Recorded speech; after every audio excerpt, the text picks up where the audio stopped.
So it's very much important টিমের ভেতরে culture develop করা অ্যান্ড তাদের ওয়ার্ক এনভায়রনমেন্ট এনশিওর করা। আমি অনেক সময় চিন্তা করি যে অ্যাকচুয়ালি আমার রোলটা কি? What do I do? কিংবা আমার কি ডেলিভার করতে হবে? আমি যেটা দেখেছি যে অ্যাকচুয়ালি আমি কিছু করি না। আমার কাজ হচ্ছে আমার টিম যাতে ঠিকমতো কাজ করতে পারে, সেইটা এনশিওর করা। সো অলওয়েজ টিমকে এনাবল করতে হবে। প্রোঅ্যাক্টিভলি আইডেন্টিফাই করতে হবে যে ভ্যালু চেইনের মধ্যে কোন জায়গাতে আসলে বটলনেকস আছে এবং সেই বটলনেকগুলা রিমুভ করে দিতে হবে এবং process development and process follow করা এই কালচারটা রাখতে হবে। সো এখানে যারা লাইন ম্যানেজার থাকে, যারা সুপারভাইজার থাকে তাদের একটা অনেক বড় রোল থাকে টিমের ভিতরে culture develop or cultural shift করাতে।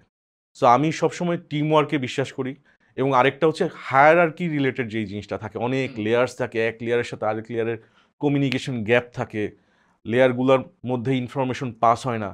এই ব্যারিয়ারগুলো ভেঙে দিতে হবে। এটা আমাদের বিশেষ করে আমাদের দেশের কালচারাল একটা বড় ইস্যুস।